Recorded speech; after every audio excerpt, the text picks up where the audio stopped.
Hello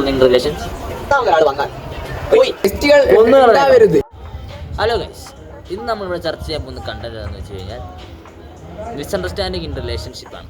റിലേഷൻഷിപ്പിലുണ്ടാകുന്ന misunderstanding എങ്ങനെ cure ചെയ്യാം അല്ലെങ്കിൽ അതിനെപ്പറ്റിയാണ് നമ്മൾ അറിയാൻ പോകുന്നത്.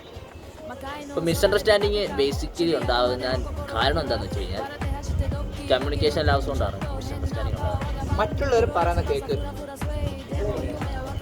ഒരാൾ വന്നാൽ നിങ്ങൾ റിലേഷൻഷിപ്പിൽ പ്രശ്നം ഉണ്ടാകുമ്പോൾ അത് നിങ്ങൾ അങ്ങോട്ടും ഇങ്ങോട്ടും പറഞ്ഞത് സോർട്ട് ചെയ്യണം. ഇങ്ങനെ മിസ്അണ്ടർസ്റ്റാൻഡിങ് ഉണ്ടായി കഴിയുമ്പം ചിലരുടെ സൈലൻസും കൊണ്ട് അതിനെ ജയിക്കാൻ നോക്കും. ഇത് സൈലൻ്റ് ആയിട്ടങ്ങ് ഇരിക്കും. വേണേ അവൻ പുറകെ വരട്ടെ, അല്ല അവൾ പുറകെ വരട്ടെ എന്നുള്ള മെൻറ്റാലിറ്റി അത് മാറ്റി വെച്ചിട്ട് നിങ്ങൾ ഒരു ചായ കുടിക്കാനൊക്കെ പോയി സംസാരിച്ച് ആ പ്രശ്നം അങ്ങ് സോർട്ട് ചെയ്യുക. മനസ്സിലാകുന്നുണ്ടോ? സംസാരിച്ച് തീർക്കും. അല്ലാതെ ഇങ്ങനെ വെറുതെ വെച്ചോണ്ടിരുന്ന് കഴിഞ്ഞാൽ ഈ സൈലൻസും കൊണ്ട് ജയിക്കാൻ നിന്ന് കഴിഞ്ഞാൽ ഇങ്ങനെയുള്ള നിങ്ങളുടെ റിലേഷൻ പോയി എന്തൊരു പ്രശ്നം ഉണ്ടെങ്കിലും സംസാരിക്കുക. ഇത് നിങ്ങൾ ഈഗോയിലുണ്ടാവും. ആ ഈഗോ ഒക്കെ കുറച്ച് കഴിഞ്ഞ് മാറി നിങ്ങൾ തന്നെ സംസാരിക്കണം. അല്ലാണ്ട് അതിൻ്റെ ഇടയ്ക്ക് മൂന്നാമതൊരാളെ വിളിച്ചു കയറ്റി പ്രശ്നം ഉണ്ടാക്കരുത്. അത് വലിയ പ്രശ്നമാണ്. പ്രധാനമായിട്ട് കണ്ടവർ പറയുന്നതാണ് നിങ്ങൾ വിശ്വസിക്കാറ്. മനസ്സിലാക്കുക. അയാൾക്ക് പറയാനുള്ളത് എന്താണെന്ന് വെച്ചാൽ നിങ്ങൾ ആദ്യം അതാ കേൾക്കണ്ടേ. മനസ്സിലാക്കുക. നിങ്ങൾ കണ്ട സൊസൈറ്റീനെ ഒന്നുമല്ല നോക്കി നിൽക്കണം. നിങ്ങൾ നിങ്ങളുടെ കാര്യം നിങ്ങൾക്ക് വേണമെങ്കിൽ നിങ്ങൾ ഓപ്പോസിറ്റ് നിൽക്കുന്ന ആളുകൾ പറയുന്നത് കേൾക്കാൻ തയ്യാറാണ്. അല്ലാതെ കണ്ടവർ പറയുന്നതും കേട്ട് നിന്ന് കഴിഞ്ഞാൽ ആർക്ക് പോയി?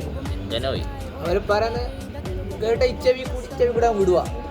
എന്നിട്ട് നിങ്ങളങ്ങ് സംസാരിക്കുക. മനസ്സിലായോ? അപ്പോൾ ഈ മിസ്അണ്ടർസ്റ്റാൻഡിങ് എന്ന സാധനം പിന്നെ അങ്ങ് പൊക്കോളും. മനസ്സിലാകുന്നുണ്ടോ പറയുന്നത്? പക്ഷേ ഈഗോ മാറ്റി വെച്ച് നിങ്ങൾ സംസാരിച്ച് ആ പ്രശ്നം നിങ്ങൾ തന്നെ സോൾവ് ചെയ്യുമ്പോൾ ആ പ്രശ്നം എപ്പോഴും സിവിലായിട്ട് ശരിയാവുന്നു. അല്ലേ സുഖം? ഇതാണ് പറഞ്ഞ കാര്യം. എല്ലാവരുടെ റിലേഷൻഷിപ്പിൽ നടക്കണമെന്നില്ല. ഇല്ല, എല്ലാവരുടെയും കാര്യത്തിൽ ഇതൊന്നും പോസിബിൾ. പക്ഷേ നമ്മൾ കണ്ടുവരുന്ന ഏകദേശം റിലേഷൻഷിപ്പിൽ ഇതൊക്കെ നടക്കുന്നുണ്ട്. കൂടുതൽ നിങ്ങൾ ബെസ്റ്റികൾ ഒഴിവാക്കുക. ബെസ്റ്റികൾ വിട്ടേക്കരുത്. അതെ, ബെസ്റ്റികൾ സമയം 3 മിനിറ്റ് ഹിറ്റ് ചെയ്യാറായി. അപ്പം ഞങ്ങൾ ഇനി വരും. എപ്പം പറയാൻ പോലെ ഒരു ലൈക്ക്, വേണ്ട, സബ്സ്ക്രൈബ്.